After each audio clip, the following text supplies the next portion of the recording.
ಪ್ರಾರ್ಥನೆ ಮಾಡಿಕೊಂಡ್ರಿ.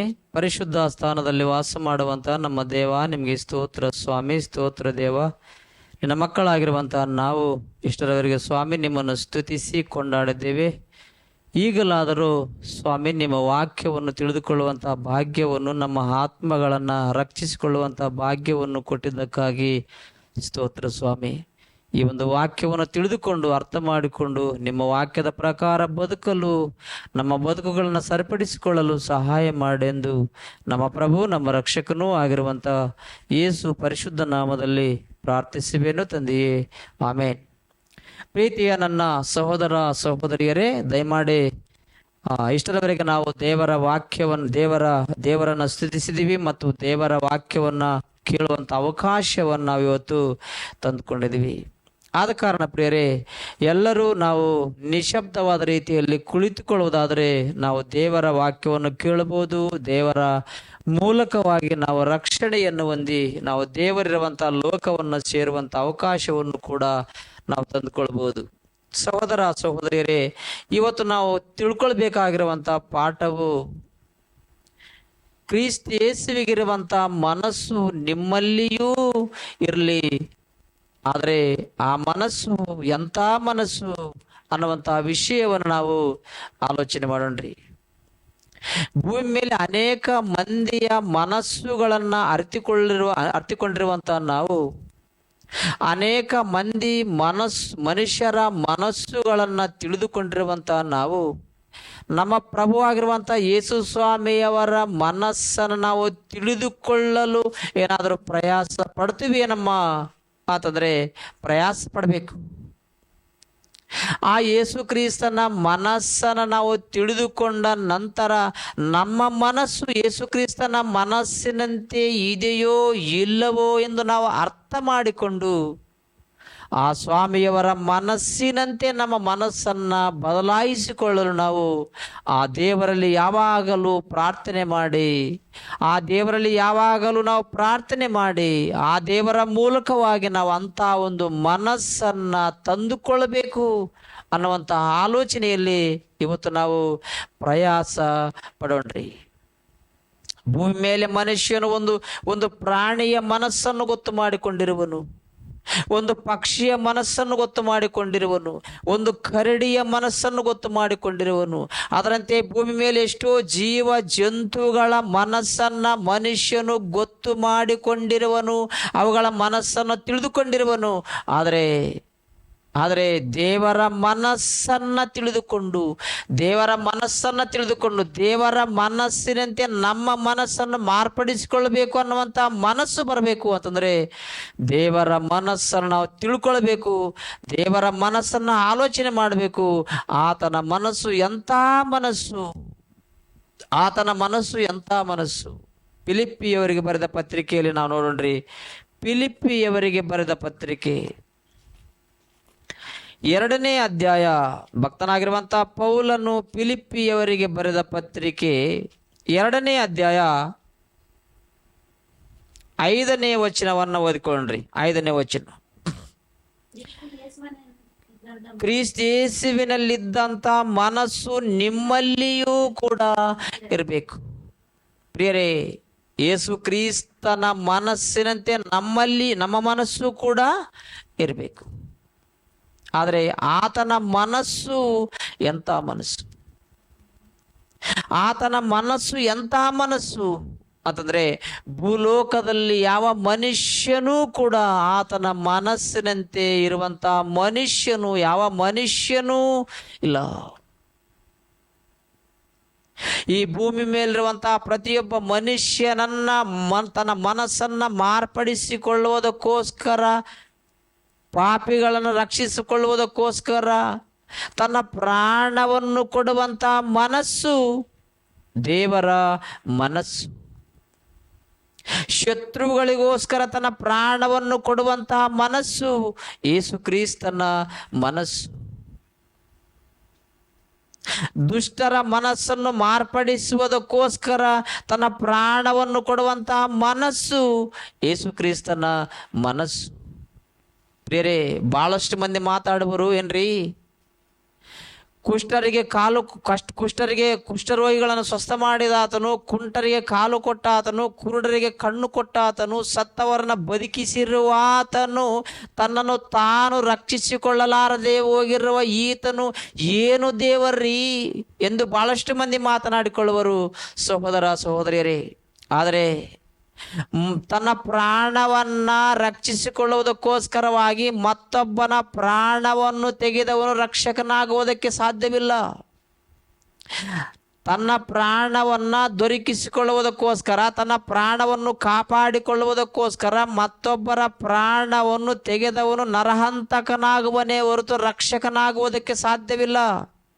ಆದ ಕಾರಣ ಸ್ವಾಮಿಯವರು ಮತ್ತೊಬ್ಬನ ಪ್ರಾಣವನ್ನ ತೆಗೆದರೆ ಆತನು ನರಹಂತಕನಾಗುವನೇ ಹೊರತು ರಕ್ಷಕನಾಗಲಾರನು. ಆದ ಕಾರಣ ರಕ್ಷಕನಾಗಬೇಕಾದ್ರೆ ಸ್ವಾಮಿಯವರು ಏನು ಮಾಡಬೇಕು? ಭೂಮಿ ಮೇಲಿರುವಂಥ ಮನುಷ್ಯರಿಗೋಸ್ಕರ, ಅವರ ಮನಸ್ಸನ್ನು ಮಾರ್ಪಡಿಸುವುದಕ್ಕೋಸ್ಕರ, ಆ ಕೆಟ್ಟ ಗುಣಗಳನ್ನು ತೊಲಗಿಸುವುದಕ್ಕೋಸ್ಕರ, ಅವರ ಮನಸ್ಸನ್ನು ಕರಗಿಸುವುದಕ್ಕೋಸ್ಕರವಾಗಿ ಸ್ವಾಮಿಯವರು ತನ್ನ ಪ್ರಾಣವನ್ನು ಕೊಟ್ಟರೆ ಹೊರತು ಮತ್ತೊಬ್ಬರ ಪ್ರಾಣವನ್ನು ತೆಗೆದರೆ ಸ್ವಾಮಿಯವರು ರಕ್ಷಕನಾಗಲಾರನು. ಆದ್ದರಿಂದ ಆತನ ಮನಸ್ಸನ್ನು ಒಂದು ಸಲ ನೀವು ಗಮನಿಸಿರಿ. ಓದಮ್ಮ, ಫಿಲಿಪ್ಪಿಯವರಿಗೆ ಬರೆದ ಪತ್ರಿಕೆ 2ನೇ ಅಧ್ಯಾಯ 5ನೇ ವಚನ. ಕ್ರಿಸ್ತೇಸುವಿನಲ್ಲಿದ್ದಂಥ ಮನಸ್ಸು ನಿಮ್ಮಲ್ಲಿ ಇರಲಿ. ಆತನು ದೇವ ಸ್ವರೂಪನಾಗಿದ್ದರು. ಒಂದು ವಿಷಯವನ್ನು ಗಮನಿಸಬೇಕು. ಆತನು ಯಾರು? ದೇವ ಸ್ವರೂಪನಾಗಿದ್ದರು. ಏನ್ರಿ? ದೇವ ಸ್ವರೂಪನು ಆಗಿದ್ದರು ಅಂದ್ರೆ ಏನು? ದೇವ ಸ್ವರೂಪನಾಗಿದ್ದರು, ದೇವರಿಗೆ ಸರಿಸಮಾನನಾಗಿರುವುದೆಂಬ ಅಮೂಲ್ಯ ಪದವಿಯನ್ನು ಬಿಡಲೊಲ್ಲೆನೆಂದೆಣಿಸದೆ ತನ್ನನ್ನು ಬರಿದು ಮಾಡಿಕೊಂಡು ದಾಸನ ರೂಪವನ್ನು ಧರಿಸಿಕೊಂಡು ಮನುಷ್ಯರಿಗೆ ಸಾದೃಶ್ಯನಾದನು. ಆತನು ದೇವ ಸ್ವರೂಪನಾಗಿದ್ರೂ ಕೂಡ ಎಲ್ಲಿಗೆ ಬಂದ? ಮನುಷ್ಯರನ್ನ ರಕ್ಷಿಸುವುದಕ್ಕೋಸ್ಕರವಾಗಿ ಭೂಲೋಕಕ್ಕೆ ಬಂದ. ಯಾಕೆ ಸಹೋದರ ಸಹೋದರಿಯರೇ, ಈ ಒಂದು ವಿಷಯವನ್ನು ನಾವು ಗಮನಿಸ್ತಾ ಹೋದರೆ ಬಹಳಷ್ಟು ಮಂದಿ ಕಳ್ಳ ಬೋಧಕರು ಬಂದು ಯೇಸು ಸ್ವಾಮಿಯವರ ವಾಕ್ಯವನ್ನ ಮಾರ್ಪಡಿಸಿ ಬೇರೆ ಸುವಾರ್ತೆಗೆ ಎಳೆಯುವುದರಿಂದ ಏನಾದರೂ ಅಂತಂದರೆ ಯೇಸು ಸ್ವಾಮಿಯವರ ವಾಕ್ಯವನ್ನು ಮಾರ್ಪಡಿಸಿ ತಮ್ಮ ಕಡೆಗೆ ತಿರುಗಿಸಿಕೊಳ್ಳುವಂಥ ಜನಗಳು ಅಲ್ಲಿದ್ದರು. ಆದ್ದರಿಂದ ನೀವು ಸ್ವಾಮಿಯವರ ಮನಸ್ಸನ್ನು ನೋಡ್ರಿ. ಆತನು ದೇವ ಸ್ವರೂಪನಾಗಿದ್ರು, ದೇವರಿಗೆ ಸರಿಸಮಾನನಾಗಿರುವುದೆಂಬ ಅಮೂಲ್ಯವಾದ ಪದವಿಯನ್ನು ಬಿಡಲೊಲ್ಲೆನೆಂದೆಣಿಸದೆ ಆತನು ದೇವ ಸ್ವರೂಪನು, ದೇವರಿಗೆ ಸರಿಸಮಾನನಾಗಿದ್ರೂ ಕೂಡ ಸಾಮಾನ್ಯವಾದ ನಮ್ಮ ಬಳಿಗೆ ಬಂದು ನಮ್ಮ ಪಾಪಗಳ ಸಲುವಾಗಿ ಆತನ ಪ್ರಾಣವನ್ನು ಕೊಟ್ಟಿರುವನು ಅಂತಂದರೆ ಆತನಲ್ಲಿರುವಂಥ ಮನಸ್ಸನ್ನು ನೀವು ಆಲೋಚನೆ ಮಾಡ್ರಿ. ಇವತ್ತು ಭೂಮಿ ಮೇಲೆ ಒಬ್ಬ MLA ಇದ್ದಾತನು ಸಾಮಾನ್ಯವಾದ ಜನಗಳ ಬಳಿಗೆ ಬಂದು ಆತನು ವಾಸ ಮಾಡುವುದಕ್ಕೆ ಒಪ್ಪಿಕೊಳ್ಳಂಗಿಲ್ಲ. ಸಾಮಾನ್ಯವಾದ ಗುಡಿಸಲೆಯಲ್ಲಿ ವಾಸ ಮಾಡಿಕೊಳ್ಳುವುದಕ್ಕೆ ಒಪ್ಪಿಕೊಳ್ಳಂಗಿಲ್ಲ. ಸಾಮಾನ್ಯವಾದ ಮನುಷ್ಯರನ್ನು ರಕ್ಷಿಸುವುದಕ್ಕೋಸ್ಕರವಾಗಿ ಆತನು ಬಂದು ತನ್ನ ಮನಸ್ಸನ್ನು ಬದಲಾಯಿಸಿಕೊಳ್ಳಂಗಿಲ್ಲ. ನಾನೆಷ್ಟು, ನನ್ನ ಅಧಿಕಾರವೆಷ್ಟು, ನನ್ನ ಅಂತಸ್ತೆಷ್ಟು, ನಾನೆಷ್ಟು, ಈ ರೀತಿಯಾಗಿ ನಾನು ಎಲ್ಲಿ, ಇವನು ಎಲ್ಲಿ ಅಂದರೂ ಸಾಮಾನ್ಯವಾದ ಮನುಷ್ಯರ ಬಳಿಗೆ ಆತನು ಬರಬೇಕು ಅಂತಂದರೆ ಭಾಳಷ್ಟು ಕಷ್ಟಪಡುತ್ತಿರುವನು, ಬಾಧೆ ಪಡುತ್ತಿರುವನು. ಬರುವುದಕ್ಕೆ ಆತನ ಮನಸ್ಸು ಒಪ್ಪದು. ಕಾರಣ ಏನು ಅಂತಂದರೆ ಕ್ರಿಸ್ತೇಸುವಿಗಿರುವಂಥ ಮನಸ್ಸು ಆತನಿಗಿಲ್ಲವಾದ್ರಿಂದ. ಪ್ರಧಾನ ಮಂತ್ರಿ ಆಗಿರಬಹುದು, ಮುಖ್ಯಮಂತ್ರಿ ಆಗಿರಬಹುದು, MLA ಆಗಿರಬಹುದು, ಜಿಲ್ಲಾ ಅಧಿಕಾರಿ ಆಗಿರಬಹುದು, ಅವರವರ ಸ್ಥಾನದಿಂದ ಕೆಳಗಿಳಿದು ಸಾಮಾನ್ಯವಾದ ಜನಗಳ ಬಳಿಯಲ್ಲಿ ವಾಸ ಮಾಡುವುದಕ್ಕೆ ಅವರು ಒಪ್ಪಿಕೊಳ್ತಾರೆ ನಮ್ಮ ಅಂತಂದರೆ ಸಾಧ್ಯವಿಲ್ಲ, ಒಪ್ಪಿಕೊಳ್ಳಂಗಿಲ್ಲ. ಆದರೆ ಸ್ವಾಮಿಯವರು ಪರಲೋಕದಲ್ಲಿದ್ದರು, ದೇವರಿಗೆ ಸರಿಸಮಾನನಾಗಿದ್ದರು, ದೇವರ ಸ್ವರೂಪನಾಗಿದ್ದರೂ ಕೂಡ ದೇವರಲ್ಲಿರುವಂಥ ಅಮೂಲ್ಯವಾದ ಪದವಿಯನ್ನು ಬಿಡಂಗಿಲ್ಲ ಅಂತ ಹೇಳಲಿಲ್ಲ. ಆ ಒಂದು ಪದವಿಯನ್ನು ಬಿಟ್ಟು ಸಾಮಾನ್ಯವಾದ ಮನುಷ್ಯರ ಬಳಿಗೆ ಬಂದು ವಾಸ ಮಾಡಿದನು. ನಮ್ಮ ಪಾಪಗಳಿಗೋಸ್ಕರವಾಗಿ ಆತನು ಶಿಲುಬೆಯ ಮೇಲೆ ತನ್ನ ಪ್ರಾಣವನ್ನಾದರೂ ಕೊಡುವುದಕ್ಕೋಸ್ಕರ ಹಿಂಜರಿಯಲಿಲ್ಲ. ಸಹೋದರ ಸಹೋದರಿಯರೇ, ನೀವು ಆಲೋಚನೆ ಮಾಡಿ ಓದಮ್ಮ. ಆತನು ದೇವ ಸ್ವರೂಪನಾಗಿದ್ದರೂ ದೇವರಿಗೆ ಸರಿಸಮಾನನಾಗಿರುವುದೆಂಬ ಅಮೂಲ್ಯ ಪದವಿಯನ್ನು ಬಿಡಲೊಲ್ಲೆನೆಂದೆಣಿಸದೆ ತನ್ನನ್ನು ಬರೆದು ಮಾಡಿಕೊಂಡು ದಾಸನ ರೂಪವನ್ನು ಧರಿಸಿಕೊಂಡು ಮನುಷ್ಯರಿಗೆ ಸದೃಶ್ಯನಾದನು. ಹೀಗೆ ಆತನು ಆಕಾರದಲ್ಲಿ ಮನುಷ್ಯನಾಗಿ ಕಾಣಿಸಿಕೊಂಡಿದ್ದಾಗ ತನ್ನನ್ನು ತಗ್ಗಿಸಿಕೊಂಡು ಮರಣವನ್ನು, ಅಂದರೆ ಶಿಲುಬೆಯ ಮರಣವನ್ನಾದರೂ ಹೊಂದುವಷ್ಟು ವಿಧೇಯನಾದನು. ಪಾಪಿಗಳು ಏರುವಂಥ ಶಿಲುಬೆ, ನರಹಂತಕರು ಏರುವಂಥ ಶಿಲುಬೆ, ದುಷ್ಟರು ಏರುವಂಥ ಶಿಲುಬೆ, ಅಂಥ ಒಂದು ಶಿಲುಬೆಯನ್ನು ಏರುವುದಕ್ಕೋಸ್ಕರವಾಗಿ ಸ್ವಾಮಿ ಒಪ್ಪಿಕೊಂಡ್ರು. ಯಾಕೆ? ಪಾಪಿಗಳಾಗಿರುವಂಥ ನಮ್ಮನ್ನು ರಕ್ಷಿಸುವುದಕ್ಕೋಸ್ಕರ, ಮರಣಕ್ಕೆ ಆಧೀನರಾಗಿರುವಂಥ ನಮಗೋಸ್ಕರ, ಸೈತಾನನಿಗೆ ಆಧೀನರಾಗಿರುವಂಥ ನಮಗೋಸ್ಕರ, ಅಥವಾ ನಮ್ಮನ್ನು ಬಿಡಿಸುವುದಕ್ಕೋಸ್ಕರ ಸ್ವಾಮಿಯವರು ಪಾಪಿಗಳು ಏರುವಂಥ ಶಿಲುಬೆಯನ್ನು ಹತ್ತಿದ್ರು. ಪಾಪಿಗಳು ಇರುವಂಥ, ನರಹಂತಕರು ಇರುವಂಥ ಶಿಲುಬೆಯನ್ನು ಹತ್ತಿದ್ರು. ತನ್ನ ಪ್ರಾಣವನ್ನು ಕೊಡುವುದಕ್ಕೋಸ್ಕರವಾಗಿ ಅವರು ಹಿಂಜರಿಲಿಲ್ಲ. ಆತನ ಹಿಂದೆ ಅಧಿಕಾರವನ್ನು ನೋಡಿದರೆ ಆತನು ದೇವಸ್ವರೂಪನು. ಆತನು ದೇವರಿಗೆ ಸರಿ ಸಮಾನನಾಗಿರುವುದೆಂಬ ಅಮೂಲ್ಯ ಪದವಿಯನ್ನು ಬಿಡಲೊಲ್ಲೆಂದೆಣಿಸದ್ದೇ ಈ ಲೋಕದಲ್ಲಿ ನಮಗೋಸ್ಕರವಾಗಿ ಆತನು ಬಂದನು ಅಂತಂದರೆ ಆತನು ಎಂಥ ಮನಸ್ಸು. ನೀವು ಆಲೋಚನೆ ಮಾಡ್ರಿ. 5ನೇ ವಚನ ಓದಮ್ಮ. ಕ್ರಿಸ್ತೇಸುವಿಗಿರುವಂಥ ಮನಸ್ಸು ನಿಮ್ಮಲ್ಲಿಯೂ ಕೂಡ ಇರಲಿ. ಆತನು ಎಂಥ ತಗ್ಗಿಸಿಕೊಳ್ಳುವಂಥ ಮನಸ್ಸು. ಆದರೆ ಇವತ್ತು ಭಾಳಷ್ಟು ಮಂದಿ ಐಶ್ವರ್ಯವಂತರಾದ ಸೇವಕರು ಸಾಮಾನ್ಯವಾದವರ ಮನೆಯೊಳಗೆ ಬಂದು ದೇವರ ವಾಕ್ಯವನ್ನು ಹೇಳುವುದಕ್ಕೋಸ್ಕರ ಇಷ್ಟಪಡಂಗಿಲ್ಲ. ಸಾಮಾನ್ಯವಾದ ಹಳ್ಳಿಗಳಿಗೆ ಬಂದು ದೇವರ ವಾಕ್ಯವನ್ನು ಹೇಳಬೇಕು ಅನ್ನುವಂಥ ಮನಸ್ಸು ಅವ್ರಿಗೆ ಇರಂಗಿಲ್ಲ. ಕಾರಣ ಏನಂತಂದರೆ, ನಾನು ಇಂಟರ್ನ್ಯಾಷನಲ್ ಸೇವಕನು, ನಾನು ದೊಡ್ಡ ದೊಡ್ಡ ಸ್ಟೇಜ್ಗಳಲ್ಲಿ ನಿಂತು ದೇವರ ವಾಕ್ಯವನ್ನು ಹೇಳುವಾತನು. ಆದರೆ ಸಾಮಾನ್ಯವಾದ ಒಂದು ಗ್ರಾಮಕ್ಕೆ ಬಂದು ಸಾಮಾನ್ಯವಾದ ಒಬ್ಬರಿಬ್ಬರಿಗೆ ನಾನು ಸುವಾರ್ತೆ ಹೇಳುವುದಕ್ಕೆ ನಾನು ಕನಿಷ್ಠನೇನಮ್ಮ ಎಂದು ಮಾತನಾಡುವಂಥ ಸೇವಕರನ್ನು ಕೂಡ ನಾವು ನೋಡ್ತಿದ್ದೀವಿ. ಆದರೆ ಸ್ವಾಮಿಯವರ ಮನಸ್ಸನ್ನು ನೀವು ಆಲೋಚನೆ ಮಾಡಿರಿ. ಲೂಕನವರ ಸುವಾರ್ತೆಯಲ್ಲಿ ಆತನ ಮನಸ್ಸು ಎಂಥದ್ದೋ. ಲೂಕನ ಬರೆದ ಸುವಾರ್ತೆಯಲ್ಲಿ, ಭಕ್ತನಾಗಿರುವಂಥ ಲೂಕನವರ ಸುವಾರ್ತೆಯಲ್ಲಿ ನೋಡೋಣ್ರಿ, 8ನೇ ಅಧ್ಯಾಯ 1ನೇ ವಚನ. 8ನೇ ಅಧ್ಯಾಯ 1ನೇ ವಚನ. 8ನೇ ಅಧ್ಯಾಯ. ತರುವಾಯ ಆತನು ದೇವರ ರಾಜ್ಯದ ಸುವಾರ್ತೆಯನ್ನು ಸಾರುತ್ತಾ ಊರುಗಳಲ್ಲಿಯೂ ಗ್ರಾಮಗಳಲ್ಲಿಯೂ ಸಂಚರಿಸಿದನು. ಊರುಗಳಲ್ಲಿಯೂ ಗ್ರಾಮಗಳಲ್ಲಿಯೂ. ಇಂಟರ್ನ್ಯಾಷನಲ್ ಸೇವಕನೇನು ಮಾಡ್ತೀರನ್ರಿ? ನಾನು 1,00,000 ಜನಗಳಿದ್ರೆ ಬರ್ತೀನಿ ಸ್ಟೇಜ್ಗೆ. ನನಗೆ ದೊಡ್ಡ ಸ್ಟೇಜ್ ಇರಬೇಕು, ದೊಡ್ಡದಾಗಿ ಮೈಕ್ ಇರಬೇಕು, ಹಾಗಾದ್ರೆ ನಾನು ಮಾತಾಡ್ತೀನಿ ಅನ್ನುವಂಥ ಸೇವಕರು ಇಲ್ಲದೆ ಹೋಗಲಿಲ್ಲ. ಆದರೆ ಸ್ವಾಮಿಯವರು ಮಾತ್ರ ತರುವಾಯ ಆತನು ದೇವರ ರಾಜ್ಯದ ಸುವಾರ್ತೆಯನ್ನು ಸಾರುತ್ತಾ ಊರುಗಳಲ್ಲಿಯೂ ಗ್ರಾಮಗಳಲ್ಲಿಯೂ ಸಂಚರಿಸಿದನು. ಸಂಚಾರ ಮಾಡಿದನು. ಆಗಿನ ಕಾಲದಲ್ಲಿ ರೈಲುಗಳಿಲ್ಲ, ಆಗಿನ ಕಾಲದಲ್ಲಿ ಬಸ್ಸುಗಳಿಲ್ಲ, ಆಗಿನ ಕಾಲದಲ್ಲಿ ಕಾರುಗಳಿಲ್ಲ. ಅಂಥದ್ರಲ್ಲಿಯೂ ಕೂಡ ಸ್ವಾಮಿಯವರು ಹಳ್ಳಿಗಳಲ್ಲಿ ತಿರುಗಿ ಪರಲೋಕ ದೇವರ ಸುವಾರ್ತೆಯನ್ನು ಸಾರಿದನು. ಕ್ರಿಸ್ತೇಸುವಿಗಿರುವಂಥ ಮನಸ್ಸು ನಿಮ್ಮಲ್ಲಿಯೂ ಇರಲಿ. ಆತನ ಮನಸ್ಸು ನಿಮ್ಮಲ್ಲಿಯೂ ಕೂಡ ಇರಬೇಕು. ನಾನು ಸ್ಟೇಜ್ ಇದ್ದರೆ ಬರ್ತೀನಿ, ಒಂದು 10,000 ಜನಗಳಿದ್ರೆ ಬರ್ತೀನಿ ಅಂದರೆ ಅಲ್ಲ. ಒಬ್ಬರಿಗಾದರೂ ದೇವರ ವಾಕ್ಯವನ್ನು ಹೇಳಬೇಕು, ಇಬ್ಬರಿಗಾದರೂ ದೇವರ ವಾಕ್ಯವನ್ನು ಹೇಳಬೇಕು, 4 ಮಂದಿಗಾದರೂ ದೇವರ ವಾಕ್ಯವನ್ನು ಹೇಳಬೇಕು. ಅವರ ಮನಸ್ಸನ್ನು ಮಾರ್ಪಡಿಸಬೇಕು. 99 ಮಂದಿ ದೇವರ ಕಡೆಗೆ ತಿರುಗಿಕೊಳ್ಳದೆ ನೀತಿವಂತರು ಅನಿಸಿಕೊಳ್ಳುವವರಿಗಿಂತ ದೇವರ ಕಡೆಗೆ ತಿರುಗಿಕೊಳ್ಳುವ ಒಬ್ಬ ಪಾಪಿಯ ವಿಷಯದಲ್ಲಿ ಪರಲೋಕದಲ್ಲಿ ಸಂತೋಷ ಉಂಟಾಗುವುದನ್ನಂಥ ವಾಕ್ಯವನ್ನು ಗೊತ್ತಿದ್ರೆ 1,00,000 ಜನರಿಗೆ ನಾನು ದೇವರ ವಾಕ್ಯವನ್ನು ಹೇಳ್ತೀನಿ, ಒಬ್ಬ ಮನುಷ್ಯನಿಗೆ ನಾನು ಹಳ್ಳಿಗೆ ಹೋಗಿ ದೇವರ ವಾಕ್ಯವನ್ನು ಹೇಳಂಗಿಲ್ಲ ಅನ್ನುವಂಥ ಮನಸ್ಸು ಆಲೋಚನೆ ನಿನ್ನಲ್ಲಿದ್ದರೆ ಯೇಸು ಕ್ರಿಸ್ತನ ಮನಸ್ಸು ನಿನ್ನಲ್ಲಿಲ್ಲ ಎಂದು ಅರ್ಥವಾಗುವುದು ಸಹೋದರ ಸಹೋದರಿಯರೇ. ಮತ್ತೊಂದು ವಾಕ್ಯವನ್ನು ಕೂಡ ನೋಡೋಣ್ರಿ. ಅದೇ ಲೂಕನವರ ಸುವಾರ್ತೆ 10ನೇ ಅಧ್ಯಾಯ 38ನೇ ವಚನದಲ್ಲಿ, 10ನೇ ಅಧ್ಯಾಯ 38ನೇ ವಚನದಲ್ಲಿ ಓದಮ್ಮ.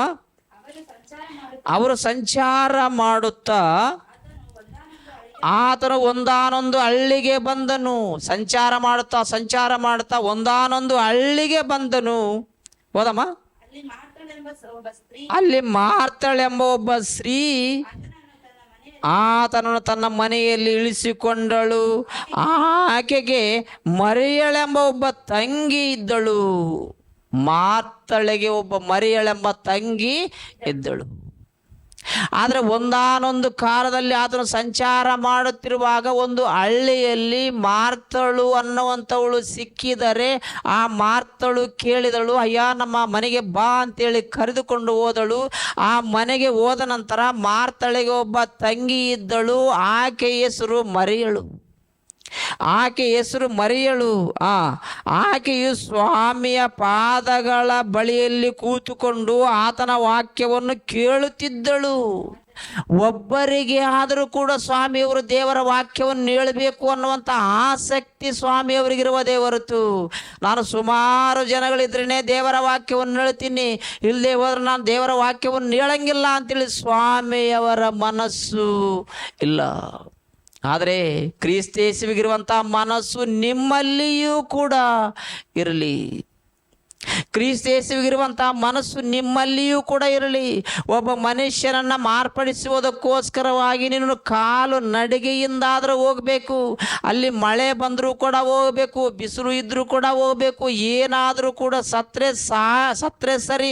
ಆದರೆ ದೇವರ ಸುವಾರ್ತೆಯಲ್ಲಿ ನೀನು ದೇವರ ಸುವಾರ್ತೆಯಲ್ಲಿ ಸತ್ರೂ ಕೂಡ ನೀನು ಆ ಒಂದು ಸುವಾರ್ತೆಯಲ್ಲಿ ಸಾಗಿ ಹೋಗಬೇಕು ಅನ್ನುವಂಥದ್ದನ್ನು ಇಲ್ಲಿ ಸ್ವಾಮಿಯವರ ಮನಸ್ಸಿನಿಂದ ನಮಗೆ ಅರ್ಥವಾಗುವುದು ಸಹೋದರ ಸಹೋದರಿಯರೇ.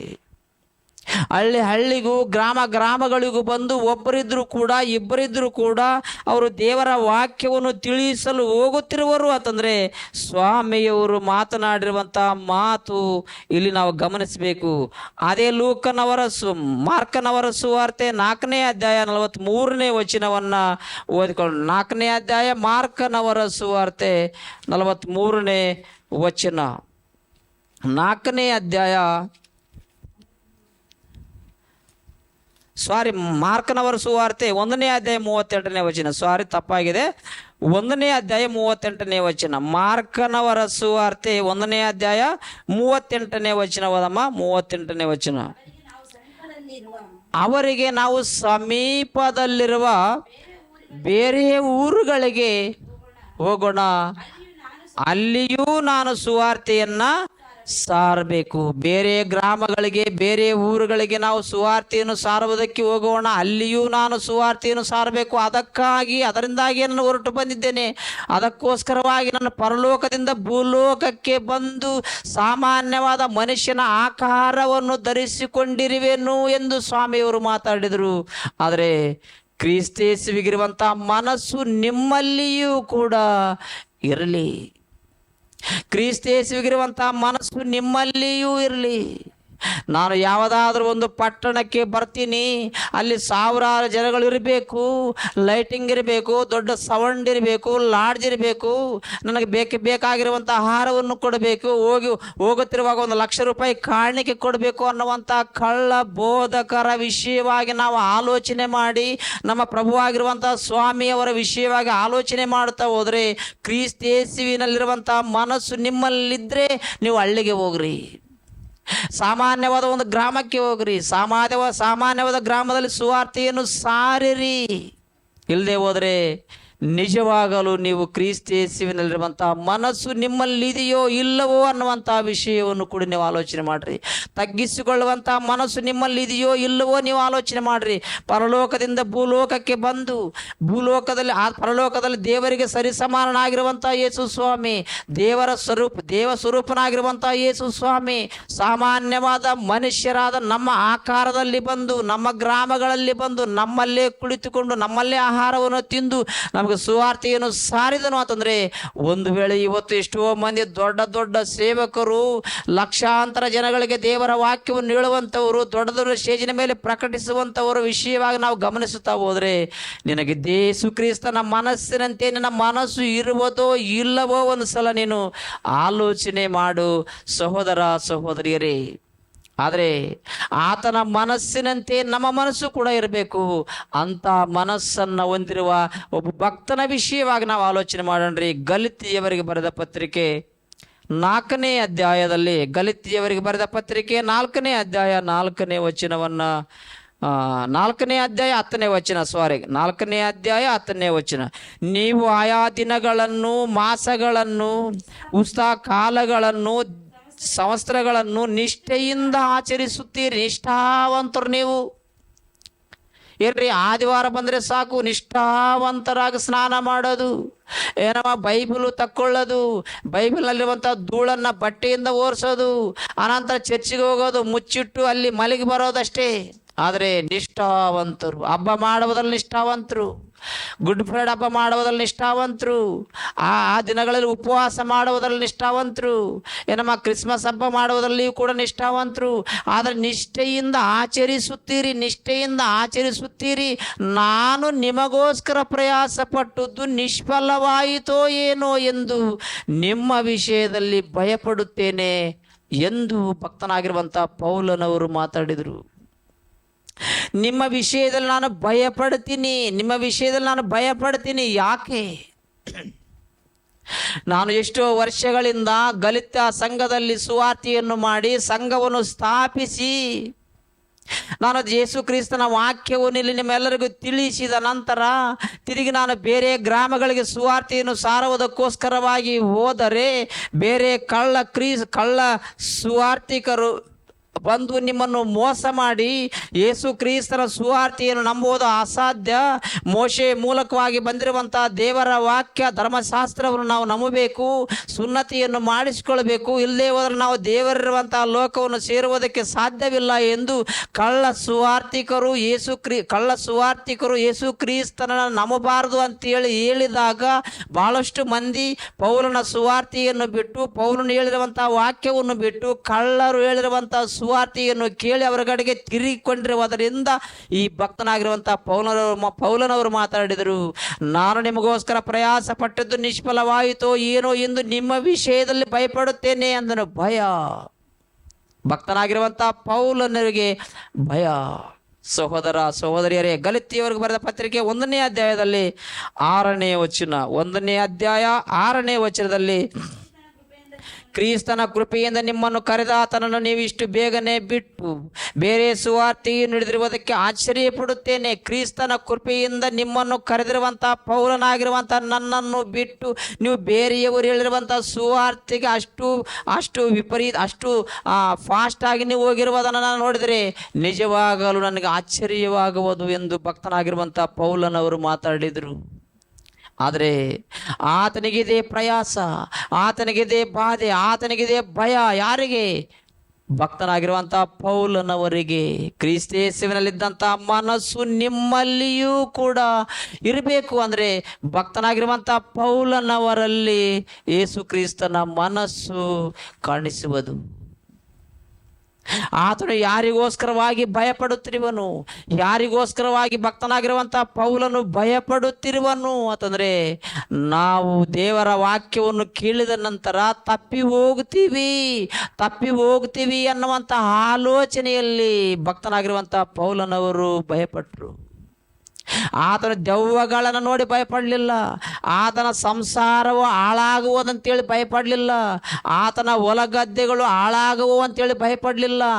ಆತನು ಎಲ್ಲಿ ಸುವಾರ್ತೆಯನ್ನು ಸಾರಿದನೋ ಆ ಜನಗಳು ತಾನು ಹೇಳಿರುವಂಥ ವಾಕ್ಯವನ್ನು ಬಿಟ್ಟು ಬೇರೆ ವಾಕ್ಯದ ಕಡೆಗೆ ತಿರುಗಿ ಮೋಸ ಹೋಗುವರು, ನಾಶವಾಗುವರು ಅನ್ನುವಂಥ ಆಲೋಚನೆಯಿಂದ ಭಕ್ತನಾಗಿರುವಂಥ ಪೌಲನವರು ಭಯಪಟ್ಟರು. ನಿಮಗೆ ಏನು ಭಯ? ನಿಮ್ಮ ಮಕ್ಕಳು ಏನಾದರೂ ದುಡಿದೇ ಹೋದರೆ ನಿಮಗೆ ಭಯ. ನಿಮ್ಮ ಮಕ್ಕಳು ಒಂದು ವೇಳೆ ವಿದ್ಯಾಭ್ಯಾಸವನ್ನು ಓದದೇ ಹೋದ್ರೆ ನಿಮಗೆ ಭಯ. ನಿಮ್ಮ ಮಕ್ಕಳು ನೌಕರಿಯನ್ನು ತಂದುಕೊಳ್ಳದೆ ಹೋದ್ರೆ ನಿಮಗೆ ಭಯ. ನಿಮ್ಮ ಮಕ್ಕಳಿಗೆ ಏನಾದರೂ ಅಡ್ಡಿ ಆತಂಕಗಳು ಬಂದರೂ ಕೂಡ ನಿಮಗೆ ಭಯ. ಆದರೆ ಭಕ್ತನಾಗಿರುವಂಥ ಪೌಲನವರಿಗೂ ಯಾವ ಭಯ ಅಂದರೆ, ದೇವರ ಮಕ್ಕಳಾಗಿರುವಂಥವರು ದೇವರ ಕಡೆಗೆ ತಿರುಗಿಕೊಳ್ಳಲಾರದೆ ಹೋದಾಗ ಭಕ್ತನಾಗಿರುವಂಥ ಪೌಲನವರಿಗೆ ಭಯವು ನಡುಕು ಹುಟ್ಟಿತು. ಸಹೋದರ ಸಹೋದರಿಯರೇ, ನೀವು ಗಮನಿಸ್ರಿ, ಆತನ ಮನಸ್ಸನ್ನು ನೀವು ಗಮನಿಸ್ರಿ. ಭಕ್ತನಾಗಿರುವಂಥ ಪೌಲನವರ ಮನಸ್ಸನ್ನು ನೀವು ಗಮನಿಸಿರಿ, ಆಲೋಚನೆ ಮಾಡ್ರಿ. ಮತ್ತೊಂದು ವಿಷಯವಾಗಿ ನಮ್ಮ ಪ್ರಭುವಾಗಿರುವಂಥ ಸ್ವಾಮಿಯವರ ವಿಷಯವಾಗಿ ಮಾತಾಡೋಣ್ರಿ. ಲೂಕನವರ ಸುವಾರ್ತೆ 19ನೇ ಅಧ್ಯಾಯ 41ನೇ ವಚನವನ್ನು ಓದಿ ನಾವು ತಿಳ್ಕೊಳ್ಳ್ರಿ. 41ನೇ ವಚನ, 19ನೇ ಅಧ್ಯಾಯ 41ನೇ ವಚನದಲ್ಲಿ, ತಲವಾಯ ಆತನು ಸಮೀಪಕ್ಕೆ ಬಂದಾಗ ಪಟ್ಟಣವನ್ನು ನೋಡಿ, ಅಂದರೆ ಯೆರೂಸಲೇಮಿ ಪಟ್ಟಣವನ್ನು ನೋಡಿ ಅದರ ವಿಷಯವಾಗಿ ಹತ್ತು ಅಂದರೆ ಏನು? ಹತ್ತು ಅಂದರೆ ಅಳುವುದಕ್ಕೆ ಪ್ರಾರಂಭ ಮಾಡಿದ. ನೀನಾದರೂ ಸಮಾಧಾನಕ್ಕೆ ಬೇಕಾಗಿರುವಂಥದ್ದನ್ನು ಇವತ್ತೇ ತಿಳಿದುಕೊಂಡಿದರೆ ಎಷ್ಟು ಒಳ್ಳೆಯದು. ಮುಂದೆ ನಿನಗೆ ಬಹಳಷ್ಟು ಅಡ್ಡಿ ಆತಂಕಗಳು ಬರುವವು, ಹಾನಿ ಆಗುವುದು. ಆದ ಕಾರಣ ಸಮಾಧಾನಕ್ಕೆ ಬೇಕಾಗಿರುವಂಥದ್ದನ್ನು ಇವತ್ತೇ ತಿಳಿದುಕೊಂಡಿದ್ರೆ ಎಷ್ಟೋ ಒಳ್ಳೆಯದು. ಅದು ಲೆಕ್ಕಿಸಲಾರದಷ್ಟು ಒಳ್ಳೆಯದು.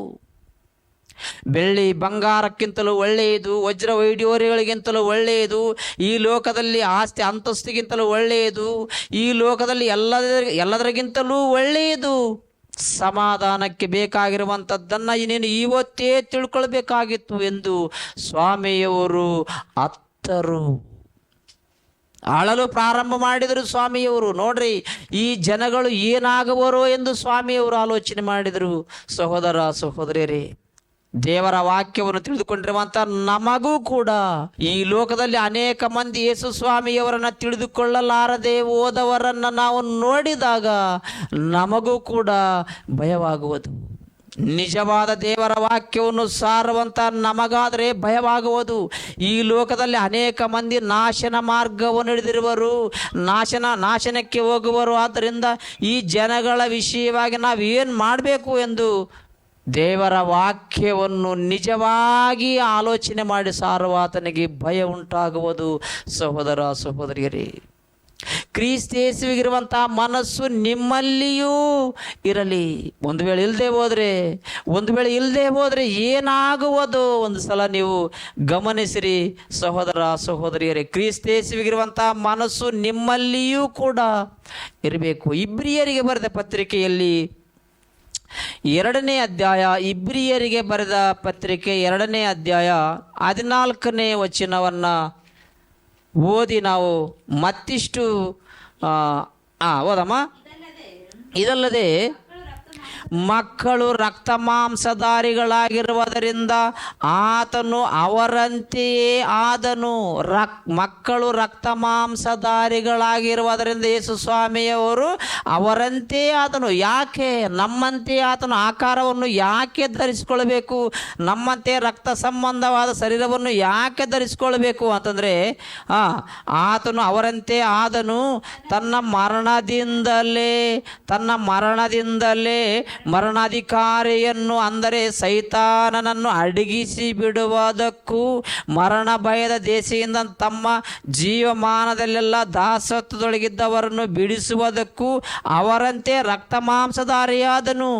ಆತನು ದೇವದೂತರನ್ನು ಹಿಡಿದವನೆಂದು ಬರೆದಿಲ್ಲ, ಅಬ್ರಾಮನ ಸಂತತಿಯನ್ನು ಹಿಡಿದಿದ್ದಾನಷ್ಟೇ. ಆದ್ದರಿಂದ ಆತನು ಎಲ್ಲ ವಿಷಯಗಳಲ್ಲಿ ತನ್ನ ಸಹೋದರರಿಗೆ ಸಮಾನನಾಗಬೇಕಾಗಿ ಬಂತು. ಆತನು ತನ್ನ ಸಹೋದರರಿಗೆ ಸಮಾನನಾಗಬೇಕಾಗಿ ಬಂತು. ಒಂದು ವೇಳೆ ಯೇಸು ಸ್ವಾಮಿಯವರು ಬಾರದೆ ಹೋಗಿದ್ರೆ, ಯೇಸು ಸ್ವಾಮಿಯವರು ನಮ್ಮಂಥ ಆಕಾರವನ್ನು ಧರಿಸಿಕೊಳ್ಳದೆ ಹೋಗಿದ್ರೆ ಸೈತಾನನು ಸಾಯುವುದಕ್ಕೆ ಸಾಧ್ಯವಾಗುತ್ತಿರಲಿಲ್ಲ. ಆದ್ದರಿಂದ ಸ್ವಾಮಿಯವರು ನಮ್ಮ ಆಕಾರವನ್ನು ಧರಿಸಿಕೊಂಡು ಬಂದರು. ಆ ನಮ್ಮ ಆಕಾರವನ್ನು ಧರಿಸಿಕೊಂಡು ಶಿಲುಬೆಯ ಮೇಲೆ ತನ್ನ ಪ್ರಾಣವನ್ನು ಕೊಟ್ಟರು. ಆದ್ದರಿಂದ ಸೈತಾನನು ಸಾಯುವುದಕ್ಕೆ ಸಾಧ್ಯವಾಯಿತು, ನಮಗೆ ಸ್ವಾತಂತ್ರ್ಯವು ಸಿಕ್ಕುವುದಕ್ಕೆ ಸಾಧ್ಯವಾಯಿತು. ಸಹೋದರ ಸಹೋದರಿಯರೇ, ಕ್ರಿಸ್ತೇಸುವಿನಲ್ಲಿರುವಂಥ ಮನಸ್ಸು ನಿಮ್ಮಲ್ಲಿಯೂ ಕೂಡ ಇರಲಿ. ಒಂದು ಕಾಲದಲ್ಲಿ 12 ಮಂದಿ ಶಿಷ್ಯರಲ್ಲಿ ಯೇಸು ಸ್ವಾಮಿಯವರ ಮನಸ್ಸಿತ್ತು, ಭಕ್ತನಾಗಿರುವಂಥ ಪೌಲನವರಲ್ಲಿ ಮನಸ್ಸಿತ್ತು. ಅದರಂತೆ ಎಷ್ಟೋ ಮಂದಿ ಭಕ್ತಾದಿಗಳ ಮನಸ್ಸುಗಳು ಇದ್ದವು. ಆದರೆ ಅವರ ಮನಸ್ಸು ಒಂದು ವೇಳೆ ಯೇಸು ಕ್ರಿಸ್ತನ ಮನಸ್ಸಿನಂತೆ ಇಲ್ಲದೆ ಹೋಗಿದ್ರೆ ಈ ಭಾರತ ದೇಶದಲ್ಲಿ ಆಗಿರಬಹುದು, ಎಲ್ಲ ದೇಶಗಳಲ್ಲಿ ಅವರು ಸ್ಥಳಗಳನ್ನು ಕೊಂಡುಕೊಂಡು ಚರ್ಚುಗಳನ್ನು ಕಟ್ಟಿಸಿ ನಮಗೆ ಆಹಾರವನ್ನು ಕೊಟ್ಟು ವಿದ್ಯಾಭ್ಯಾಸವನ್ನು ಕಲಿಸಿ ಬಟ್ಟೆಗಳನ್ನು ಕೊಟ್ಟು ನಮ್ಮ ಭಾಷೆಯನ್ನು ಕಲಿತುಕೊಂಡು ನಮ್ಮ ಭಾಷೆಯಲ್ಲೇ ಬೈಬಲನ್ನು ತರ್ಜಮೆ ಮಾಡಿ ಒಂದು ವೇಳೆ ದೇವರ ವಾಕ್ಯವನ್ನು ನಮಗೆ ಕೊಡದೇ ಹೋಗಿದರೆ ನಾವು ಇಲ್ಲಿ ನಿಂತುಕೊಂಡು ಮಾತನಾಡುವುದಕ್ಕೆ ಸಾಧ್ಯವಾಗ್ತೈತಿ ನಮ್ಮ ಅಂತಂದರೆ ಸಾಧ್ಯವಾಗುತ್ತಿರಲಿಲ್ಲ. ಅವರು ಪಟ್ಟಿರುವಂಥ ಪ್ರಯಾಸವನ್ನು ನಾವು ಅನುಭವಿಸ್ತಾ ಇದ್ದೀವಿ, ಅವರು ಪಟ್ಟಿರುವಂಥ ಕಷ್ಟವನ್ನು ನಾವು ಅನುಭವಿಸ್ತಾ ಇದ್ದೀವಿ. ಅವರು ಯೇಸು ಕ್ರಿಸ್ತನ ಮನಸ್ಸಿನಂತೆ ಅವರ ಮನಸ್ಸು ಇತ್ತು, ಆದ್ದರಿಂದ ಆ ಮನಸ್ಸು ನಮಗೂ ಕೂಡ ಅರ್ಥವಾಗುವುದಕ್ಕೆ ಸಾಧ್ಯವಾಯಿತು. ಸಹೋದರ ಸಹೋದರಿಯರೇ, ಒಂದು ವೇಳೆ ಆತನ ಮನಸ್ಸು ನಾವು ಅರ್ಥ ಮಾಡಿಕೊಳ್ಬೇಕು ಅಂದರೆ ಅವರ ಕಷ್ಟ, ಅವರ ಪ್ರಯಾಸ, ಅವರ ಎಷ್ಟೋ ಪ್ರಯಾಸ ಪಟ್ಟಿರುವುದರಿಂದಲೇ ನಾವು ಇವತ್ತು ಹಾಯಾಗಿ ಸುಖವಾಗಿ ನಾವು ದೇವರ ವಾಕ್ಯವನ್ನು ಓದಿಕೊಳ್ತೀವಿ, ರಕ್ಷಣೆ ಮಾರ್ಗವನ್ನು ತಂದುಕೊಳ್ತೀವಿ, ಮತ್ತೊಬ್ಬರಿಗೆ ದೇವರ ವಾಕ್ಯವನ್ನು ಹೇಳ್ತೀವಿ. ಯಾಕಂದರೆ ಯೇಸು ಕ್ರಿಸ್ತನಿಗಿರುವಂಥ ಮನಸ್ಸು ನಮ್ಮಲ್ಲಿಯೂ ಕೂಡ ಇರಬೇಕು. ಇಬ್ರಿಯರಿಗೆ ಬರೆದ ಪತ್ರಿಕೆ 11ನೇ ಅಧ್ಯಾಯದಲ್ಲಿ, ಇಬ್ರಿಯರಿಗೆ ಬರೆದ ಪತ್ರಿಕೆ 11ನೇ ಅಧ್ಯಾಯ 26ನೇ ವಚನವನ್ನು 24ನೇ ವಚನವನ್ನು ಓದಮ್ಮ. 24ನೇ ವಚನ. ಮೋಶೆಯು ದೊಡ್ಡವನಾದ ಮೇಲೆ ಫರೋಹನ ಕುಮಾರ್ತೆ ಮಗನೆನಿಸಿಕೊಳ್ಳುವುದು ಬೇಡವೆಂದಿದ್ದು ನಂಬಿಕೆಯಿಂದಲೇ ಸ್ವಲ್ಪ ಕಾಲ ಪಾಪ ಭೋಗಗಳನ್ನು ಅನುಭವಿಸುವುದಕ್ಕಿಂತ ದೇವರ ಜನರೊಂದಿಗೆ ಕಷ್ಟವನ್ನು ಅನುಭವಿಸುವುದೇ ಒಳ್ಳೆಯದೆಂದು ತೀರ್ಮಾನಿಸಿಕೊಂಡನು. ಐಗುಪ್ತ ದೇಶದ ಸರ್ವೈಶ್ವರ್ಯಕ್ಕಿಂತಲೂ ಕ್ರಿಸ್ತರ ನಿಮಿತ್ತವಾಗಿ ಉಂಟಾಗುವ ನಿಂದೆಯೇ ಶ್ರೇಷ್ಠ ಭಾಗ್ಯವೆಂದು ಕೊಂಡನು. ಕ್ರಿಸ್ತರ ನಿಮಿತ್ತ ನಿಂದೆಯೇ ಶ್ರೇಷ್ಠ ಭಾಗ್ಯ. ಇವತ್ತು ಬಂಗಾರವಿದ್ದರೆ ಶ್ರೇಷ್ಠ ಭಾಗ್ಯ ಅನ್ನೋರು, ವಜ್ರಗಳಿದ್ರೆ ಶ್ರೇಷ್ಠ ಭಾಗ್ಯ ಅನ್ನೋರು, ಪ್ರಧಾನಮಂತ್ರಿ ಆದರೆ ಶ್ರೇಷ್ಠ ಭಾಗ್ಯ ಅನ್ನೋರು. ಆದರೆ ಮೋಶೆ ಅಂದನು, ಕ್ರಿಸ್ತರ ನಿಮಿತ್ತವಾಗಿ ಅನುಭವಿಸುವ ಬಾಧೆಗಳೇ ನಿಂದೆಗಳೇ ನನಗೆ ಶ್ರೇಷ್ಠ ಭಾಗ್ಯವು ಎಂದು ಭಕ್ತನಾಗಿರುವಂಥ ಮೋಶೆಯವರು ಮಾತಾಡಿದರು. ಆದ ಕಾರಣ ಸಹೋದರ ಸಹೋದರಿಯರೇ, ನೀವು ಆಲೋಚನೆ ಮಾಡಿರಿ, ನೀವು ಗಮನಿಸಿರಿ, ದೇವರ ಮನಸ್ಸನ್ನು ಒಂದು ಸಲ ನೀವು ಆಲೋಚನೆ ಮಾಡಿರಿ, ತಿಳಿದುಕೊಳ್ಳ್ರಿ. ಅದಕ್ಕೋಸ್ಕರ ಮೋಶೆ ದೊಡ್ಡವನಾದ ಮೇಲೆ ಫರೋ ರಾಜನ ಮಗನು ಅಂದಿದ್ರೆ ಆತನು ಪಾಪ ಭೋಗವನ್ನು ಅನುಭವಿಸುವುದಕ್ಕೆ ಹೋಗ್ತಾ ಇದ್ದ. ಆದರೆ ಪರಲೋಕ ಅನ್ನುವಂಥ ಲೋಕ ಸಿಗುತ್ತಿರಲಿಲ್ಲ. ಆದರೆ ಮೋಶೆಗಿರುವಂತಹ ಮನಸ್ಸು, ಕ್ರಿಸ್ತೇಸುವಿನಲ್ಲಿರುವಂತಹ ಮನಸ್ಸು, ಆತನಿಗಿರುವಂತಹ ಮನಸ್ಸು, ಕ್ರಿಸ್ತೇಸುವಿಗಿರುವಂತಹ ಮನಸ್ಸೇ ಮೋಶೆಗಿರುವಂತಹ ಮನಸ್ಸು. ಆದರೆ ಯೇಸು ಕ್ರಿಸ್ತನಿಗಿರುವಂತಹ ಮನಸ್ಸು ನಿಮ್ಮಲ್ಲಿಯೂ ಕೂಡ ಇರಲಿ ಎಂದನು. ನಿಮ್ಮಲ್ಲಿಯೂ ಕೂಡ ಇರಬೇಕು, ನಮ್ಮಲ್ಲಿ ಕೂಡ ಇರಬೇಕು. ಆಲೋಚನೆ ಮಾಡ್ರಿ ಸಹೋದರ ಸಹೋದರಿಯರೇ, ಇವತ್ತು ನಮ್ಮ ಮಕ್ಕಳ ಮೇಲೆ ನಾವು ನಮ್ಮ ಮಕ್ಕಳ ಭಾರವನ್ನು ನಾವು ಹೊತ್ಕೊಳ್ತಿದ್ವಿ, ನಮ್ಮ ಅಣ್ಣ ತಮ್ಮಂದಿಯರ ಭಾರವನ್ನು ನಾವು ಹೊತ್ಕೊಳ್ತಿದ್ವಿ. ನಮ್ಮ ಹೊಲಗಳ ಬೆಳೆಗಳು ನಷ್ಟವಾದರೆ ನಾವು ಬಾಧೆ ಪಡ್ತಿದ್ವಿ, ಭಯ ಪಡ್ತಿದ್ದೀವಿ. ನಮ್ಮ ಮಕ್ಕಳು ಒಂದು ವೇಳೆ ಕೆಟ್ಟು ಹೋದರೆ ನಾವು ಭಯಪಡ್ತೀವಿ. ಆದರೆ ದೇವರ ಮಕ್ಕಳು ಎಷ್ಟೋ ಮಂದಿ ನಾಶನಕ್ಕೆ ಹೋಗುವರು. ಆದ್ದರಿಂದ ಅವರ ವಿಷಯವಾಗಿ ನಾವು ಎಂದಾದರೂ ಭಯಪಡಲು ನಾವು ಏನಾದರೂ ಮುಂದಕ್ಕಾದವೇ ನಮ್ಮ ಅಂತಂದರೆ ಇಲ್ಲ, ನಾವು ಭಯಪಡಲಿಲ್ಲ. ಯಾಕೆ? ಅವರು ನಮ್ಮವರಲ್ಲ. ಯಾಕೆ? ಇವರು ನಮ್ಮವರಲ್ಲ. ಆದರೆ ಸ್ವಾಮಿಯವರು ನಮ್ಮವರಲ್ಲ ಅಂದಿದ್ದರೆ ನಾವು ರಕ್ಷಣೆ ಹೊಂದುವುದಕ್ಕೆ ಸಾಧ್ಯವಾಗುತ್ತಿರಲಿಲ್ಲ.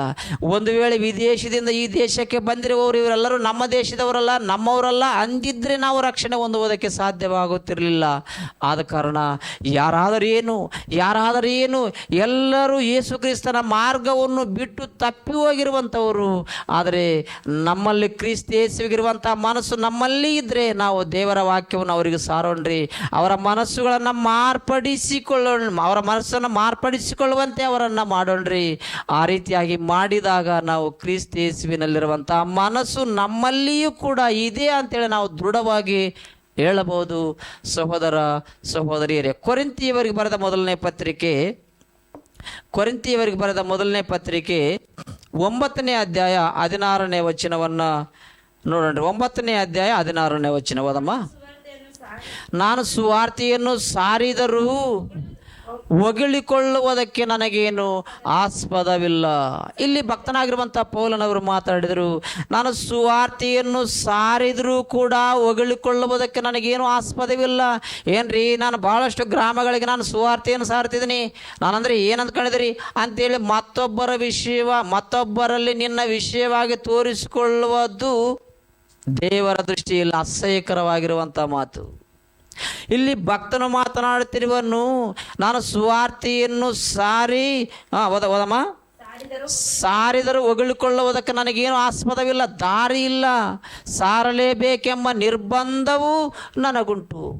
ಸಾರದಿದ್ದರೆ ನನ್ನ ಗತಿಯನ್ನು ಹೇಳಲಿ, ಸಾರದಿದ್ದರೆ ನನ್ನ ಗತಿಯನ್ನು ಏನು ಹೇಳಲಿ. ಸಾರಿದರೂ ಕೂಡ ಬಾಧೆ ಈ ಲೋಕದಲ್ಲಿ, ಸಾರದಿದ್ದರೆ ಪಾತಾಳ ಲೋಕದಲ್ಲಿ ಬಾಧೆ.